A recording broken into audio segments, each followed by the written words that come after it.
Hello friends, very good morning. Independence Day special offer is coming to an end. ఇవాళ already 13th, ఇంకో 2 రోజులు మాత్రమే ఉంది. 15th August కి ఆఫర్ ఎండ్ అయిపోతుంది. ఏంటి offer? This offer is valid on UPSC courses. A courses? UPSC infinity optionals and also NCERT foundation course. Foundation course 15,000 మీకు 10,000 కి వస్తుంది. యూపీఎస్సి ఇన్ఫినిటీ రెగ్యులర్ గా 50,000 ఫీ కాస్త 40కి వస్తుంది. అండ్ ఆప్షనల్స్ అనేది 25,000 కాస్త మీకు 20,000 కి వస్తుంది. You're getting discount on all 3 aspects. Pratyusha madam number కి కాల్ చేయండి. Within these 2 to 3 days you can join if you want.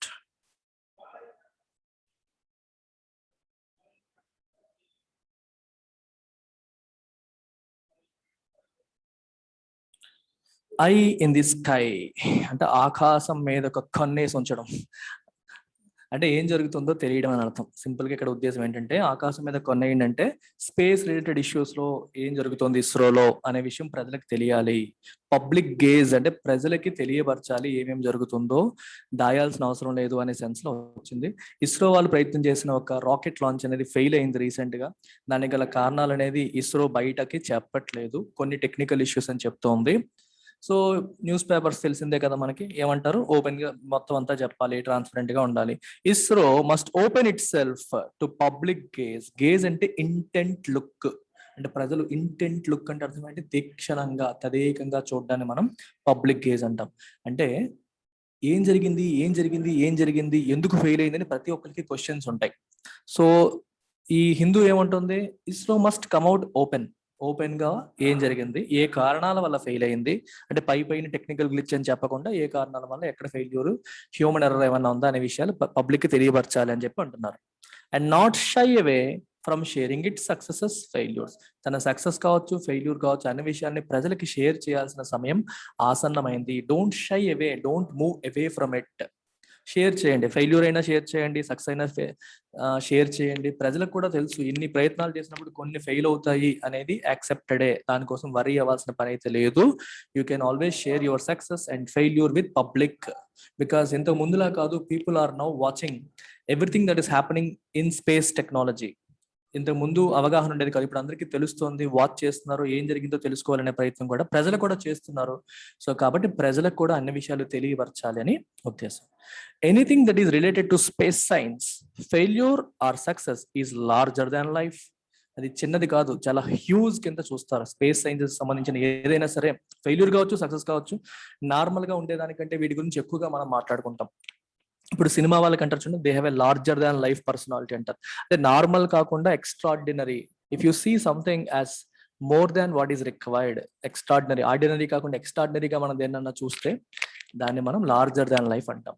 So this is a new frontier for achievement and conquest within the realms of science and technology. ఎందువల్ల space science కి సంబంధించిన ఏ విషయం పెద్దగా మనం ఎందుకు చూస్తాము, ఎందుకంటే for అంటే మీనింగ్ ఏంటి, బికాజ్. ఫర్ యొక్క మీనింగ్ ఏంటి ఇక్కడ, బికాజ్. ఎందుకంటే this is the new frontier. What is the meaning of frontier? Frontier అంటే boundary, limit or boundary for achievement. Already science and technology space లో మనం అచీవ్ చేస్తూ ఉన్నాం, అండ్ ఇది న్యూ ఫ్రాంటియర్, ఇంకొక బౌండరీ. అంటే మన బౌండరీస్ అనేవి ఎక్స్పాండ్ అవుతూ ఉన్నాయి. The extreme limit or the upper limit ని ఫ్రాంటియర్ అంటారు. ఎంత అచీవ్ చేయగలమని మనం చూస్తుంటే ఇంకా అచీవ్ చేయగలుగుతూ ఉంటున్నాం. ఆ అప్పర్ లిమిట్, ఎందుకంటే స్పేస్ సైన్సెస్ అనేవి ఇంకా కాంప్లికేటెడ్ కదా, నార్మల్ సైన్సెస్ తో కంపేర్ చేస్తే ఇంకొంచెం కాంప్లెక్స్. సో అలాంటి వాటిలో కూడా ఇండియా అచీవ్ చేయగలుగుతుంది. It is stretching boundaries with respect to achievement అని అర్థం అనమాట. అండ్ కాంక్వెస్ట్ అంటే అర్థం ఏంటి, the meaning of conquest is bring something under control. అంటే గెలవడం, గెలిచి మన అదుపులోకి తీసుకురావడం అని అర్థం. If you, for example, China has ventured into a new conquest అన్నారు అనుకోండి. కాంక్వెస్ట్ అంటే అర్థం ఏంటి, ఇంకొక దేశాన్ని తన కంట్రోల్లోకి తెచ్చుకోవడానికి, అంటే గెలవడానికి, తన అదుపులోకి తన కంట్రోల్లోకి తెచ్చుకోవడానికి.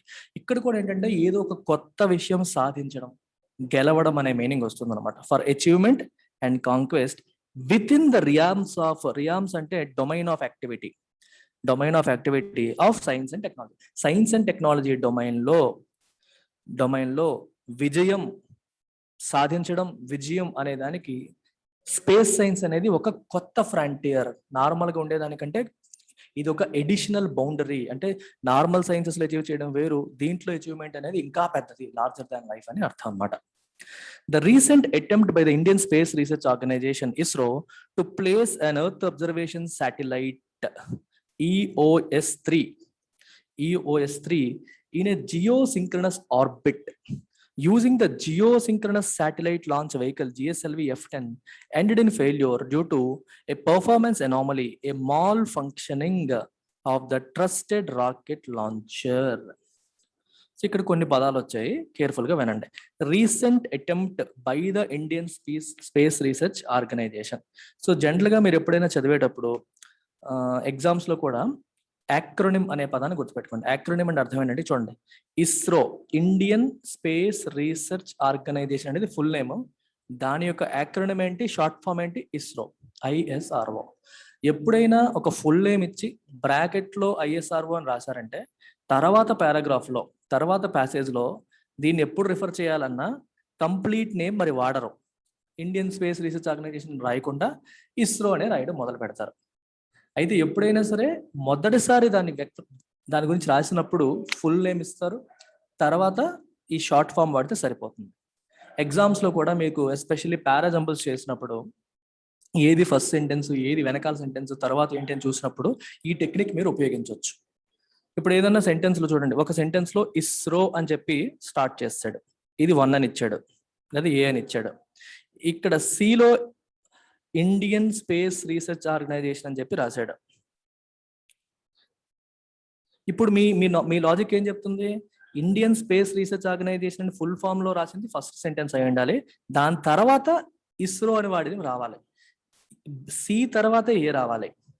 ఈ లాజిక్ మీరు పారాజంబుల్స్ లో ఉపయోగించవచ్చు, ఎర్రర్ స్పాటింగ్ లో కూడా ఉపయోగించవచ్చు.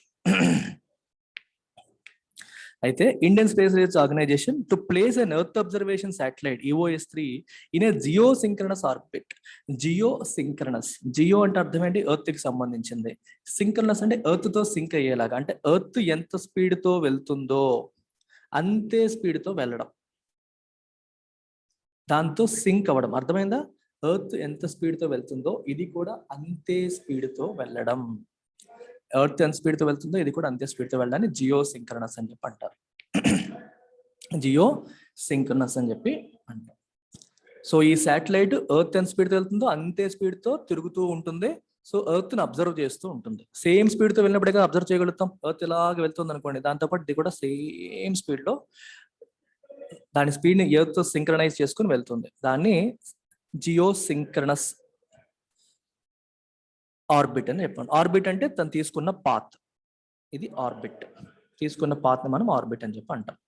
Using geosynchronous satellite launch vehicle, GSLV F10 అనే లాంచ్ వెహికల్ లోంచి ఈ శాటిలైట్ ని పంపిద్దాం అనుకున్నారు. శాటిలైట్ ని పంపించే వాటిని మనం ఏమంటాం, లాంచ్ వెహికల్స్ అంటాం, రైట్. అండ్ ఇది ఫెయిల్ అయింది. ఎందువల్ల ఫెయిల్ అయింది? Due to a performance anomaly. Anomaly అంటే something that is not normal. ఎప్పుడు టైంకి వచ్చేవాడు ఒక రోజు లేట్గా వచ్చాడు అనుకోండి, ఇది ఒక ఎనామలీ అంటాం. అంటే ఎప్పుడు టైంకి వచ్చేవాడు ఈ రోజు తేడాగా వచ్చాడు. ఎప్పుడు పర్ఫామ్ చేస్తుంది, అది ఎప్పుడు పర్ఫామ్ చేయండి కాదు, సడన్ గా ఈసారి పర్ఫామ్ చేయలేదు, ఇది అన్ఎక్స్పెక్టెడ్ బిహేవియర్ అని చెప్పి మీరు అర్థం చేసుకోవచ్చు. ఎనామలీ అంటే something that is not normal, normal గా జరిగేది కాదు, అది ఎప్పుడు జరగని ఒక పర్ఫార్మెన్స్ ఎనామలీ జరిగింది. ఏంటి anomaly? A mall functioning of the trusted rocket launcher. Mall functioning అంటే సరిగ్గా ఫంక్షన్ చేయలేదు, ఈ రాకెట్ లాంచర్ సరిగ్గా ఫంక్షన్ చేయలే, దానివల్ల ఫెయిల్ అయింది.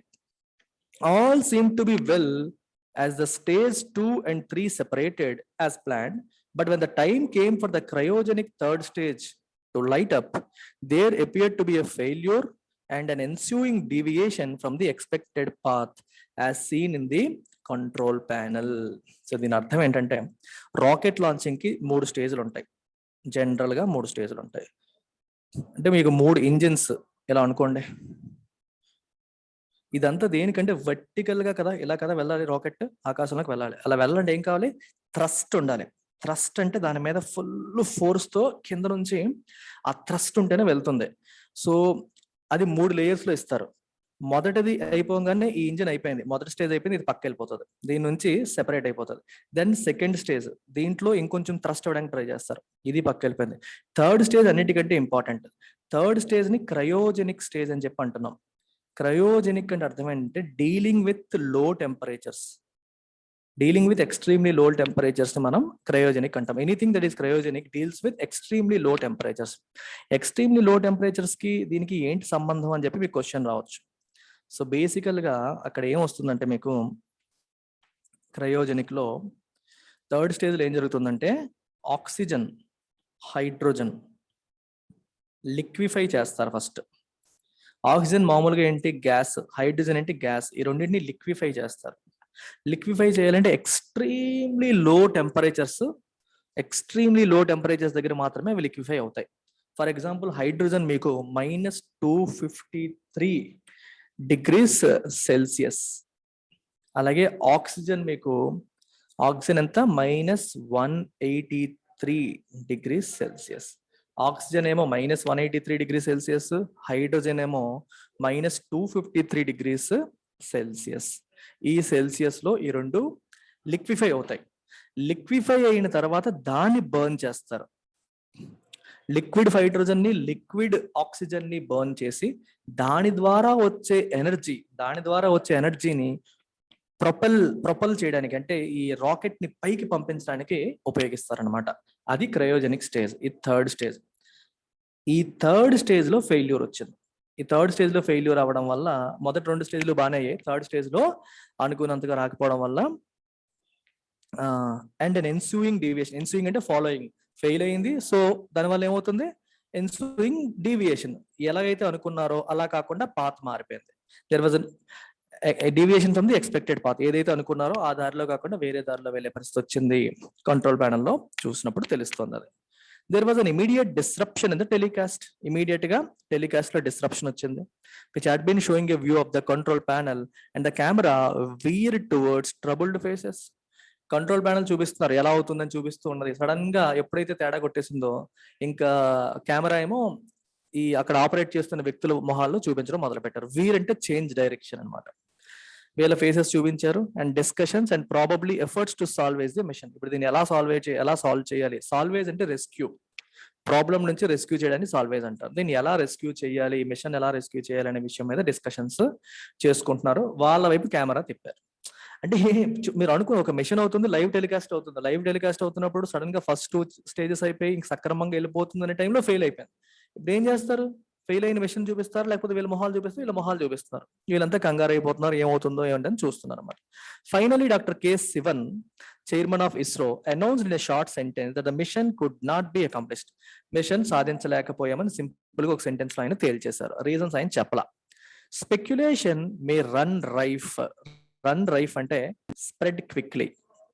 విషయం చెప్పకపోతే చాలా ఫాస్ట్ గా స్పెక్యులేషన్స్, ఊహాగానాలు అనేవి స్ప్రెడ్ అయిపోతా ఉంటాయి. About the reasons for this unexpected failure. ఇది ఎక్స్పెక్టెడ్ కాదు, దిస్ ఇస్ అన్ఎక్స్పెక్టెడ్. ఇది ఎందుకు ఫెయిల్ అయింది అనే విషయంలో స్పెక్యులేషన్స్ మే రన్ రైఫ్. రన్ రైఫ్ అంటే స్ప్రెడ్ క్విక్లీ. ఎందుకు క్విక్ అయ్యిందని చెప్పి రకరకాల ఊహాగానాలు స్ప్రెడ్ అయ్యే అవకాశాలు ఉన్నాయి. After many successful launches since 2017. 2017 తర్వాత ఎన్నో సక్సెస్ఫుల్ గా లాంచ్ చేసిన ఇస్రో ఈసారి ఎందుకు చేయలేకపోయింది అనే క్వశ్చన్స్ వస్తూ ఉంటాయి, ఊహాగానాలు వస్తూ ఉంటాయి. ISRO had fewer launches during the pandemic in 2020. 2020లో తగ్గిపోయాయి. 17లో 18లో 19లో బాగా అయ్యాయి, కానీ పాండమిక్ సంవత్సరంలో లాంచెస్ తగ్గిపోయాయి. This particular launch had originally been planned for March 5, 2020. 2020 March 5ని ప్లాన్ చేద్దాం అనుకున్నారు, కానీ ఇట్ వాస్ కాల్డ్ ఆఫ్. అంటే క్యాన్సిల్ అయిపోయింది. ఎందువల్ల? Because of a technical glitch. Glitch అంటే లోపం, టెక్నికల్ గా ఒక ఎర్రర్, లోపం రావడం వల్ల a few hours before the launch కొన్ని గంటల ముందు ఇది కాల్ ఆఫ్ చేసేసారు because of a technical glitch. It is also to be mentioned that the cryo engine in question is of a Russian design originally. ఈ cryo engine అని చెప్పాను. ఈ cryo అంటే లో టెంపరేచర్స్ దగ్గర ఆక్సిజన్ ని మరియు హైడ్రోజన్ ని తీసుకొచ్చి దాన్ని బర్న్ చేయడం. ఈ ఇంజిన్ అనేది రష్యన్ డిజైన్ అంట. Unlike the GSLV Mark III rocket which is indigenous. ఇంతకు ముందున్న రాకెట్ లో ఇండైజినస్ అంటే అర్థం ఏంటి? నేటివ్ అంటే మన ఇండియాలోనే తయారు చేయబడింది అని అర్థం. ఇండిజినస్ అంటే something that is manufactured locally, that is available locally. Native అనే మీనింగ్ వస్తుంది. The failure of this mission is worrying not only because it breaks a long successful run. ఈ ఫెయిల్యూర్ అనేది వరీయింగ్, మనకి ఆందోళన కలిగించేది. ఎందువల్ల? Not only because it breaks a long and successful run. ఇది long and successful run break చేస్తుంది అనే కారణం ఒకటే కాదు, but because there are several important missions in the pipeline. ఇంకా ఎందుకంట there are several important missions in the pipeline. ఇది ఒకటే కాదు, ఇండియా ఇంకా చాలా ప్లాన్ చేస్తుంది పైప్ లైన్ లో ఉన్న. ఇవన్నీ ఏంటవి? Aditya L1, the sun watcher and the Gaganyaan mission. ఈ మిషన్స్ అన్ని కూడా ప్లాన్ చేస్తుంది. ఇది సక్సెస్ అయితే కాన్ఫిడెన్స్ వస్తుంది, ఇది ఎప్పుడైతే ఫెయిల్ అయిందో అవేమవుతాయా అన్న భయం అనేది వస్తుంది మనకి. అందుకే worry, which will carry humans to space and are slated for the coming years. రాబోయే సంవత్సరాలకి ప్లాన్ చేశారు. Thursday's failure will increase the stress on ISRO scientists to doubly make sure the chance of success in these missions. ఇది fail అయ్యేసరికి pressure మొదలైపోతుంది. Next time ఇంకా ఏమైపోతుంది, తప్పు జరగకూడదు అని చెప్పి వాళ్ళకి స్ట్రెస్ అనేది పెరుగుతుంది. They to make sure, doubly make sure the chance of success in these machines. Next వచ్చే వాటిలో ఖచ్చితంగా సక్సెస్ వచ్చేలా చేయాల్సిన స్ట్రెస్ వాళ్ళ మీద పడుతుంది.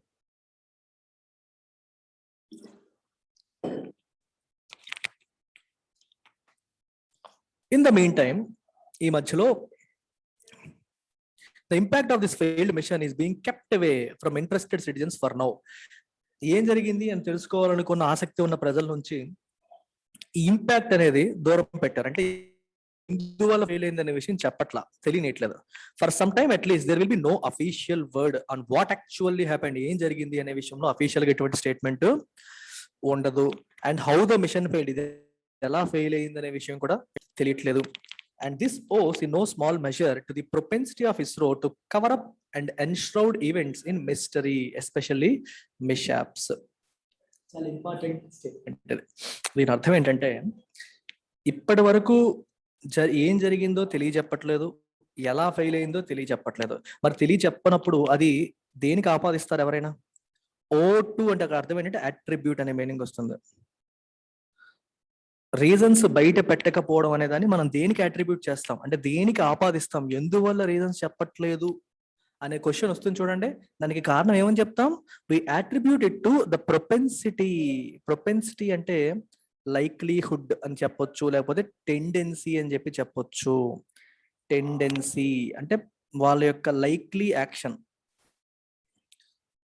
ప్రొపెన్సిటీ అంటే లైక్లీహుడ్ లేదా tendency of ISRO to what?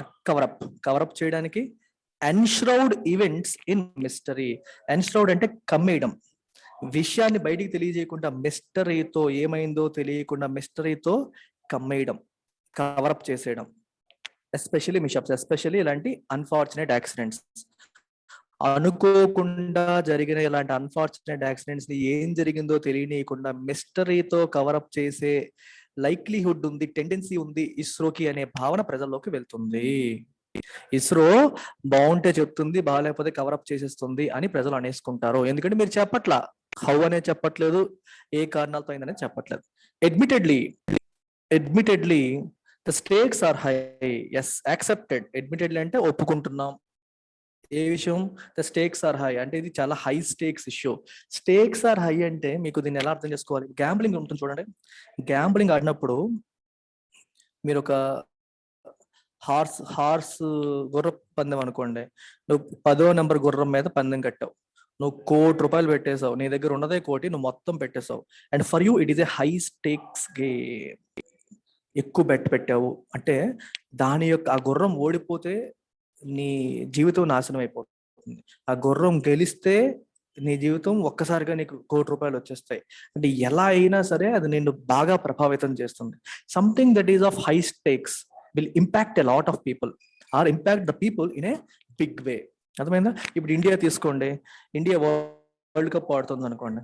First round 1 ఆడుతోంది. రౌండ్ 1లో ఈ మ్యాచ్ జింబాబ్వేతో ఆడుతోంది. గెలిచినా ఓడిపోయినా ఫైనల్కి వెళ్ళే అవకాశాలకి ఏమీ ఇబ్బంది ఉండదు. ఈ మ్యాచ్ ఓడిపోయిన తర్వాత మ్యాచ్లు గెలవడం ద్వారా క్వార్టర్ ఫైనల్కి, సెమీఫైనల్కి వెళ్ళొచ్చు. కానీ మీరు క్వార్టర్ ఫైనల్కి వచ్చేసారు. ఇక్కడేమో పాకిస్తాన్తో మ్యాచ్, మరి ఇది హై స్టేక్స్ గేమా కాదా? ఓడిపోతే పాకిస్తాన్ చేతిలో ఓడిపోయింది, దట్టు నాక్అవుట్ స్టేజ్ లో, క్వార్టర్ ఫైనల్ ఓడిపోయింది అని చెప్పి ఇంకా దేశం అంతా చూస్తుంటుంది. You call it a high stakes game, అంటే ఎక్కువ ఇంపాక్ట్, ఎక్కువ మంది చూస్తున్నారు లేదా ఈ రకంగా వచ్చేదాన్ని హై స్టేక్స్ అని అంటాం. ఇక్కడ కూడా అంతే, ఇస్రో ఏదన్నా చేస్తే మొత్తం ఇండియా అంతా వాచ్ చేస్తుంది, దాని యొక్క ఇంపాక్ట్ చాలా ఎక్కువ ఉంటుంది. అందుకనే it is a high stakes issue in terms of investment, ఎందుకంటే ఖర్చు కూడా చాలా పెట్టారు అండ్ నేషనల్ ప్రైడ్, మన దేశం యొక్క ప్రైడ్, గౌరవానికి సంబంధించింది. But scientist of all people should wear the belief that failure is as much part of the game as success. సైంటిస్టులు కూడా సక్సెస్ లాగే ఫెయిల్యూర్ కూడా పార్ట్ అండ్ పార్సల్ అని చెప్పి నమ్మాలి, తప్పదు. From A culture of warding of ice, warding of ice అంటే అర్థం ఏంటి? దిష్టి తీయడం. వార్డ్ ఆఫ్ అంటే వార్డ్ ఆఫ్ ఇవిల్ స్పిరిట్ అంటారు. దిష్టి కళ్ళు పడిపోతున్నాయి మన మీద, దిష్టి తీయాలి అంటారు చూడండి. అందుకే ఇళ్లలో మనకు గుమ్మడికాయలు పెట్టేసుకుంటారు, కొన్ని బొమ్మలు పెడతారు, ఎందుకంటే దిష్టి పడిపోతుంది వార్డ్ ఆఫ్ చేయడానికి, పాడుకళ్ళని మా ఇంటి మీదే పడతాయని. అలాంటి అంటే ఇక్కడ ఏం జరుగుతుందో తెలిస్తే అందరూ దిష్టి పెట్టేస్తారు. చూడండి, చాలా మంది సక్సెస్ వచ్చిన నలుగురికి చెప్పరు, జీతం పెరిగితే చెప్పరు, జాబ్ వస్తే చెప్పరు, ఏంటంటే దిష్టి పెట్టేస్తారు అందరూ అంటారు. అలాంటి కల్చర్ మంది.